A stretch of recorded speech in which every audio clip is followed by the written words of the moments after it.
Hello बच्चों, कैसे आप लोग? सब बढ़िया। तो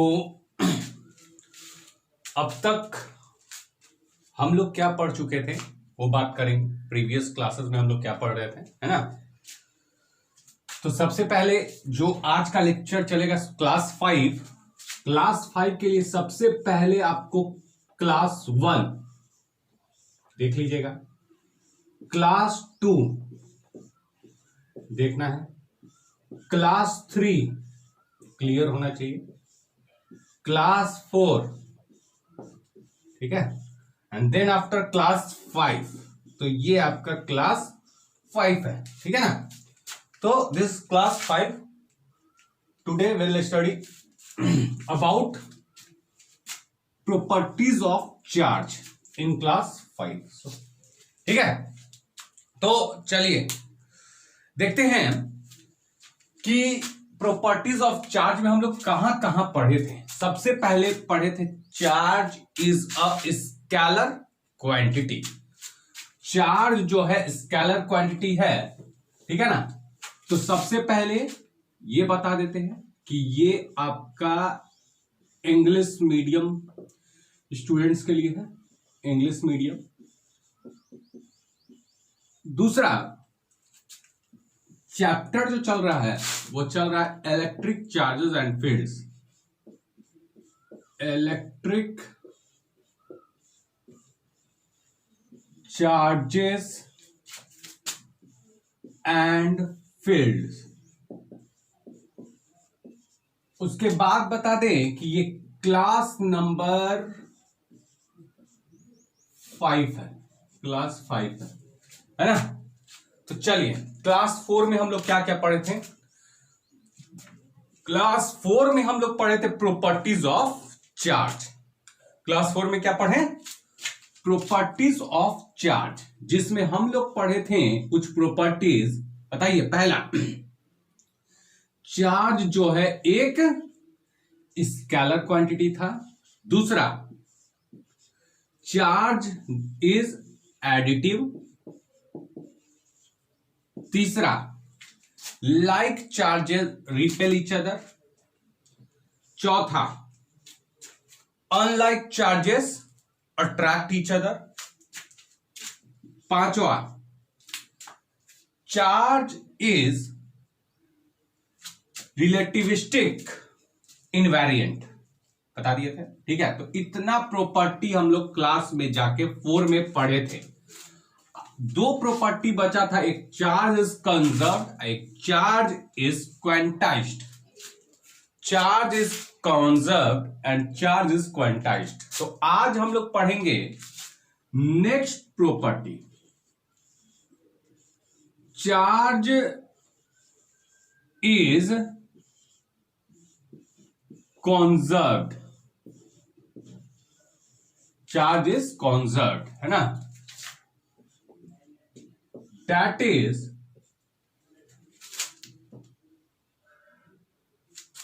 ऐसे लिख लेते हैं, चार्ज इज कंजर्व का मतलब क्या हुआ? It states that. आपसे पूछा था कि what is conservation of charge, 1 number में 2 मार्क्स में पूछा हुआ क्वेश्चन है। तो यहां पे लिखना था आपको इट स्टेट्स दैट। बताएंगे क्या होता है? It states that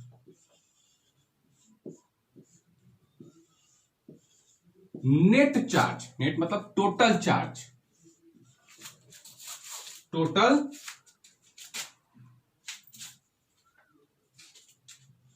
total charge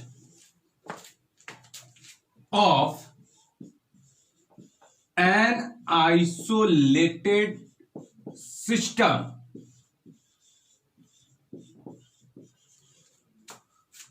it states that the net charge of an isolated system remains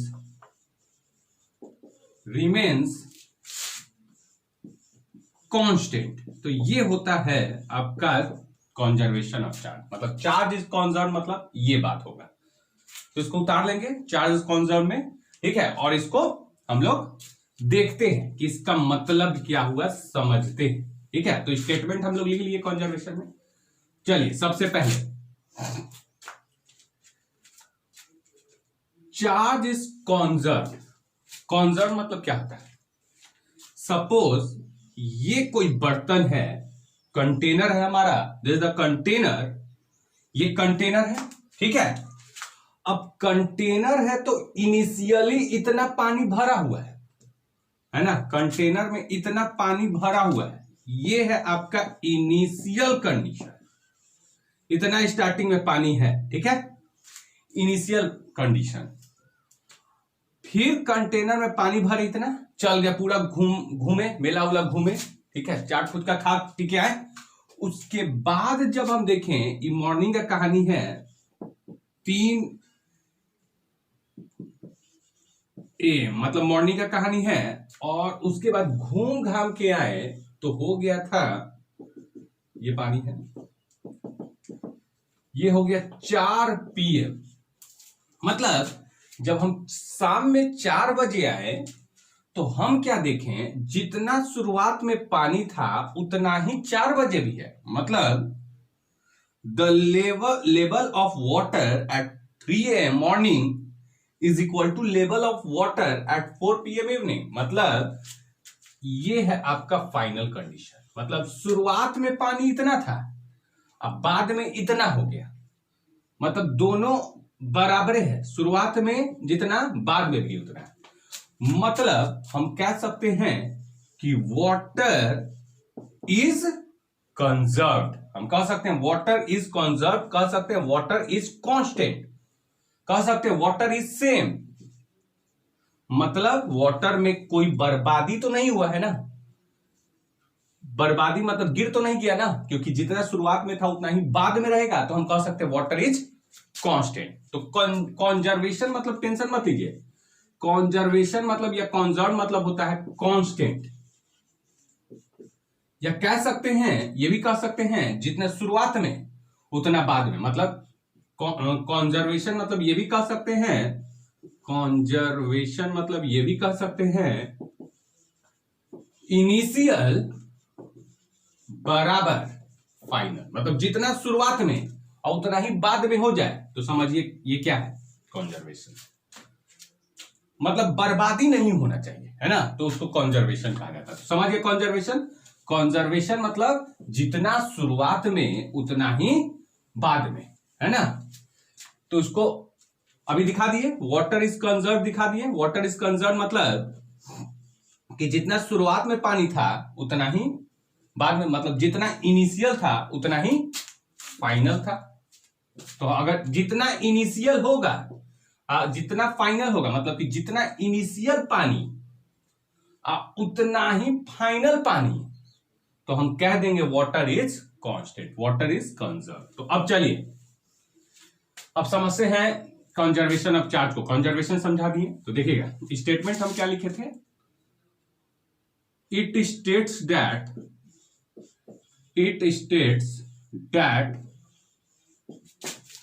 ऐसे तो लिख लिए होंगे, नेट चार्ज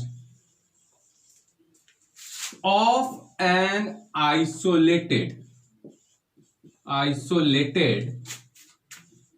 सिस्टम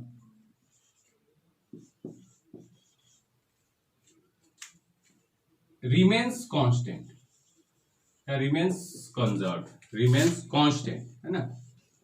चलिए इसको समझते हैं, ये क्या बोला वाटर इज कंजर्वेशन में, ये क्या बोला, इसका स्टेटमेंट क्या है, ये बोलने का मतलब क्या है। चलिए ध्यान से देखिएगा, पहले तो आपको समझना पड़ेगा सिस्टम। सिस्टम क्या होता है?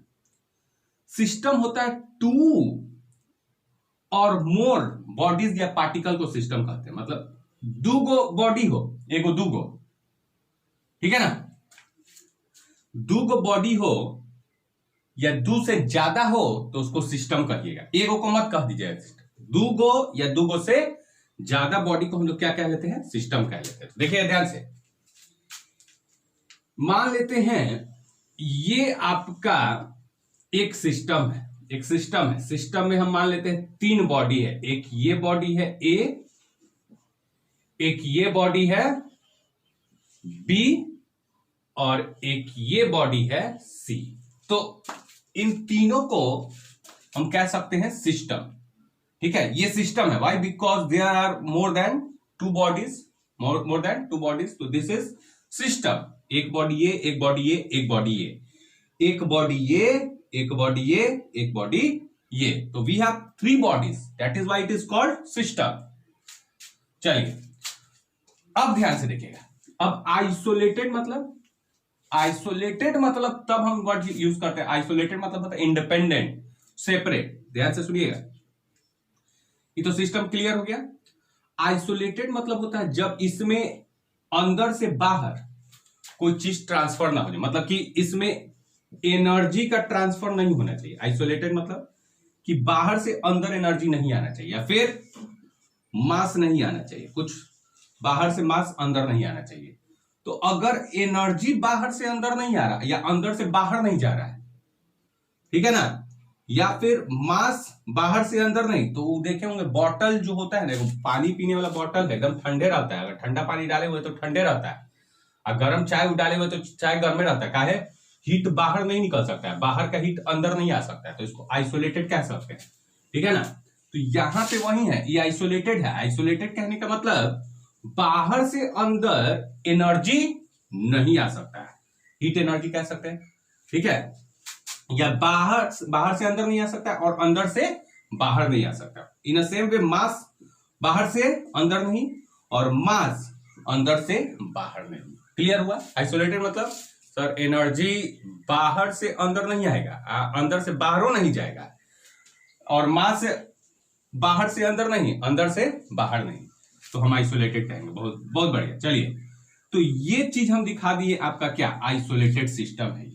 सिस्टम क्यों? 3 बॉडीज। आइसोलेटेड क्यों? क्योंकि बाहर से अंदर एनर्जी का ट्रांसफर नहीं हो रहा है, या फिर अंदर से बाहर नहीं हो रहा है, इन सेम वे मास भी नहीं हो रहा है। तो ये आपका कहानी है। अब मान लेते हैं इस ए बॉडी पे स्टार्टिंग में 2 माइक्रोकूलम चार्ज है, 2 माइक्रोकूलम। ए पे कितना चार्ज है? माइक्रो मतलब 10 के पावर माइनस के बताए तो पहले। ए पे 2 माइक्रोकूलम चार्ज है।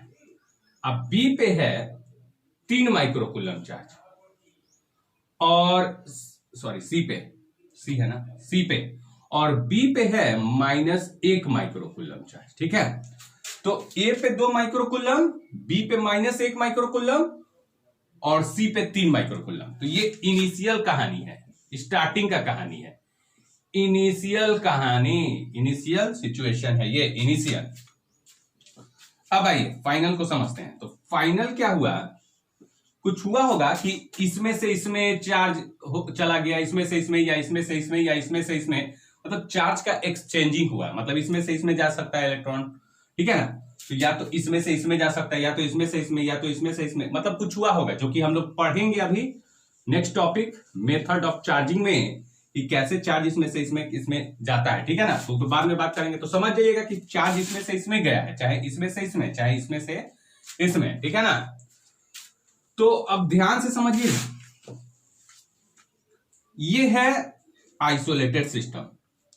सिस्टम मतलब 2 और मोर देन 2 बॉडीज, तो 3 गो बॉडी यहां पे है, ये है। और ये आपका आइसोलेटेड सिस्टम। आइसोलेटेड सिस्टम मतलब एनर्जी बाहर से अंदर नहीं आ सकता है, मास बाहर से अंदर नहीं आ सकता, अंदर से बाहर भी नहीं जा सकता है ना। तो ये इनिशियल कंडीशन है। बाद में क्या हुआ, ये सिस्टम में क्या हुआ, 3 बॉडी था, ए बी सी, ठीक है ना। तो देखिएगा, अब यहां पे, अब ए पे कुछ एक्सचेंजिंग हुआ होगा चार्ज का, अब हो गया यहां पे 2 माइक्रोकूलम, और सी पे हो गया 4 माइक्रोकूलम। अब मान लेते हैं बी पे हमको निकालना होता है, सब क्वेश्चन है, एक्स मान लीजिए, इस पे एक्स चार्ज है, तो आपको निकालना है एक्स पे कितना चार्ज होगा। तो देखिए इस स्टेटमेंट के अकॉर्डिंग देखिएगा, net charge on an isolated system, ये क्या है, net charge on isolated system कितना होगा, net charge, total charge isolated system पे कितना है, टोटल चार्ज कितना है जी, 3 और 2 5 और -1, बोलिए 4 माइक्रोकूलम, है ना। टोटल चार्ज कितना आइसोलेटेड सिस्टम पे, 3 2 5 और -1, 4 माइक्रोकूलम। तो इस आइसोलेटेड सिस्टम पे जो चार्ज है वो कितना है, 4 माइक्रोकूलम। टोटल चार्ज कितना, 2 3 5 में से एक गया 4, ठीक है। तो क्योंकि कंजर्वेशन ऑफ चार्ज के अनुसार आइसोलेटेड सिस्टम पे चार्ज जो है कांस्टेंट होना चाहिए, मतलब बर्बादी नहीं होना चाहिए। मतलब अगर शुरुआत में चार्ज 4 माइक्रोकूलम था टोटल चार्ज, तो बाद में भी कितना होगा, बाद में भी यहां पे भी कितना होना चाहिए, 4 माइक्रोकूलम होना चाहिए, ठीक है। मतलब आइसोलेटेड सिस्टम के ऊपर जितना शुरुआत में चार्ज है उतना ही किसमें होना चाहिए, बाद में भी होना चाहिए। बाद मतलब ये फाइनल कंडीशन है, ठीक है ना। ठीक है, तो देखिए आइसोलेटेड सिस्टम के ऊपर जितना शुरुआत में चार्ज है उतना ही क्या होना चाहिए, बाद में। मतलब कहने का मतलब ये हुआ कि इन सब को जोड़े तो हमको 4 माइक्रोकूलम मिला, तो इन सब को भी जोड़ेंगे तो हमको मिलना चाहिए 4 माइक्रोकूलम ही। क्योंकि क्या कहता है कंजर्वेशन ऑफ चार्ज, कि total charge, net charge, total charge मतलब ई प्लस ये, तो total charge of an isolated system,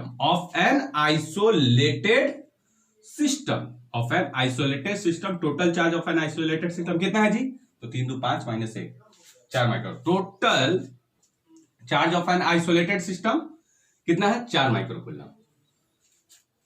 remains क्या होगा, कांस्टेंट होगा। तो रिमेन्स कांस्टेंट मतलब बाद में भी कितना होगा, तो इसको कीजिए, जोड़िए। तो हम कह सकते हैं इसमें ऐसा न्यूमेरिकल पूछ देता है कि जितना शुरुआत में होगा, मतलब 2 + 3 अब प्लस कितना है ये -1, तो शुरुआत का ये हुआ। अब बराबर हो जाना चाहिए, बोलिए बाद का भी, तो बाद को भी अगर जोड़ेंगे तो इसी के बराबर में मिलना चाहिए, तबे ना कहेंगे कि हाँ कांस्टेंट है। अगर मान लीजिए बराबर नहीं मिलेगा तब तो चार्ज कंजर्वे नहीं है, चार्ज कांस्टेंट है, ये नहीं कहा कि चार्ज बदल गया है। तो चार्ज कंजर्व कब होता है, जब शुरुआत में जितना होगा उतना ही बाद में होना चाहिए। तो हम क्या कहेंगे, शुरुआत का टोटल चार्ज अब बाद का टोटल चार्ज 2 + 4 और +x बराबर कर देंगे। मतलब शुरुआत का टोटल चार्ज अब बाद का टोटल चार्ज क्या कर देंगे, बराबर कर देंगे। और यहां से कैलकुलेट करेंगे तो 2 3 5, 5 में से 1 गया 4, दिख रहा है ना। चलिए इधर लिख देते हैं, इधर लिख लेते हैं 4 और बराबर 4 2 6 +x। तो यहां से x का मान कितना निकला, इधर आएगा तो -2, क्योंकि यूनिट माइक्रोकूलम है तो माइनस, तो इस पे कितना चार्ज होगा, -2 माइक्रोकूलम। तो ये आपसे ऐसे न्यूमेरिकल पूछता है, ठीक है ना। मतलब सिंपल भाषा में हमसे सुन लीजिए, कंजर्वेशन ऑफ चार्ज ये क्या है, आइसोलेटेड सिस्टम। सिस्टम किसको कहते हैं, 2 और मोर बॉडीज और पार्टिकल्स को कहते हैं, 2 और मोर बॉडीज कह लेते हैं, ठीक है ना।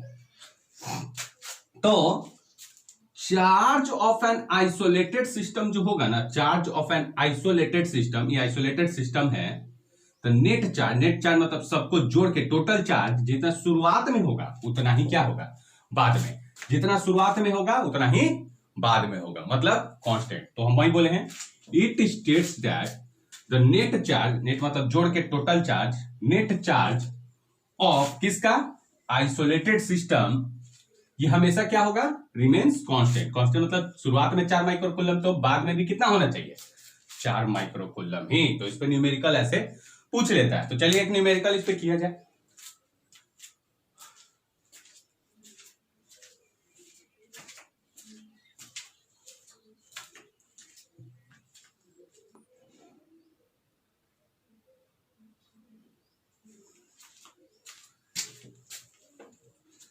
चलिए इस पे एक न्यूमेरिकल हो जाए, उसके बाद कॉन्सेप्ट क्लियर हो जाएगा।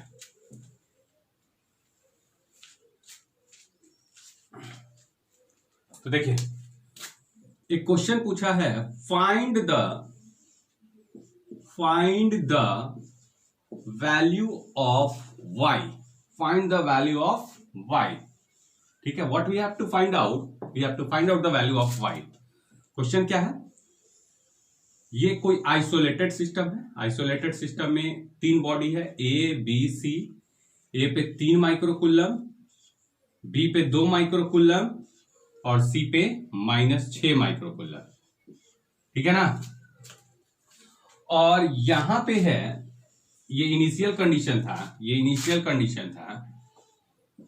अब फाइनल कंडीशन क्या हो जाएगा कि ए पे है 4 माइक्रोकुलम और बी पे है 3 माइक्रोकुलम, तो सी पे है वाई। वाई मतलब कि हमको यही पता करना है कि सी पे कितना हुआ होगा, क्योंकि यहां से यहां इसमें शेयरिंग ऑफ चार्ज हो रहा है, मतलब कि एक्सचेंज ऑफ, इसमें से कुछ चार्ज इसमें गया, इसमें से इसमें गया, इसमें से इसमें गया, तो वहीं अब हमको पता करना है सी पे कितना होगा। तो इनिशियल है, फाइनल है, इनिशियल है, फाइनल है, तो ये आपको पता करना है। कैसे करेंगे? Net charge according to conservation of charge क्या कहता है कि net charge of an isolated system, ये आपका आइसोलेटेड सिस्टम है, तो net charge of an isolated system remains constant, मतलब जितना शुरुआत में उतना ही बाद में। तो हम कहेंगे क्या? अकॉर्डिंग टू कंजर्वेशन, ठीक है, according to conservation of charge, conservation of charge, क्या हम लोग जानते हैं कि net charge of an isolated system क्या होता है? Remains constant. तो नेट चार्ज इस पे टोटल कितना होगा? 3 2 5, तो 3 + 2 -6, ये टोटल चार्ज हो गया। आई बराबर हो जाएगा इन सबके जोड़ के, मतलब जितना इस पे होना चाहिए उतना ही इस पे होना चाहिए। तो हम क्या करेंगे? इन तीनों को भी जोड़ देंगे, तो जितना जोड़ के आएगा वो इसके बराबर होना चाहिए। मतलब इस पे टोटल चार्ज, इस पे टोटल चार्ज, तो टोटल चार्ज इस पे जोड़ दिए और टोटल चार्ज इस पे जोड़ दिए और दोनों को बराबर कर दिए, तो हो गया नेट चार्ज इस पे जितना है और नेट चार्ज इस पे उतना ही। तो हो जाएगा 4 + 3, 4 + 3 प्लस y, तो 3 2 5, 5 में से -6, तो -1, यहां पे 4 3 7 और प्लस y, तो यहां से y बराबर कितना आ गया हमारा? ये इधर जाएगा तो -7 -1 -8 माइक्रोकुलम। तो ये हमारा what is the value of charge on C? So what is the value of y? That is -8 microcoulomb. तो इस टाइप का क्वेश्चन आपसे कंजर्वेशन ऑफ चार्ज में पूछ सकता है। ठीक है, तो आपको ये उतार लीजिएगा क्वेश्चन में, 2 क्वेश्चन करवा दिए इस पे कंजर्वेशन ऑफ चार्ज पे, तीसरा एक क्वेश्चन दे रहे हैं आपको बनाने के लिए।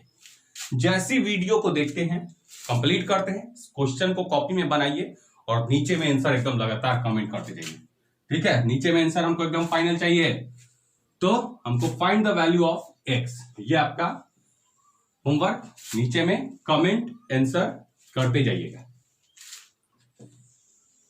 ये कोई आइसोलेटेड सिस्टम है, ए बॉडी है, बी बॉडी है, सी बॉडी है। ए पे 3 माइक्रोकुलम है चार्ज, बी पे 2 माइक्रोकुलम चार्ज है एंड सी पे -6 माइक्रोकुलम चार्ज है। ठीक है ना, ये था इनिशियल कंडीशन। अब एक्सचेंज हुआ होगा, इनिशियल था ये शुरुआत में, अब कुछ हुआ होगा, एक्सचेंज हुआ होगा, तो एक्सचेंज हुआ तो कुछ ऐसा हो गया, एक्सचेंज हुआ तो अब एक्सचेंज हुआ होगा, तो इसमें अब हो गया होगा ए में मान लेते हैं 1 माइक्रोकुलम, बी में हो गया 2 माइक्रोकुलम, तो हमको सी पे है x, इसी x का वैल्यू निकालना है।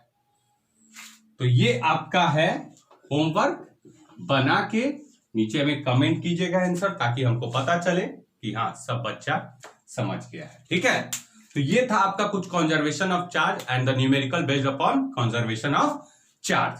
सो आज के लिए इतना ही छोड़ते हैं और tomorrow will study about quantisation of charge. ठीक है ना, तो वो बहुत इंपॉर्टेंट है, उसमें 5 न्यूमेरिकल टोटल करवाएंगे। ठीक है ना, तो क्वांटाइजेशन ऑफ चार्ज हम लोग पढ़ेंगे कल। आज के लिए हम इतना ही छोड़ते हैं। ठीक है, बाकी पढ़िए, सॉल्यूशन बनाइए और नीचे में आंसर दीजिए। ठीक है, चलिए, थैंक यू स्टूडेंट्स।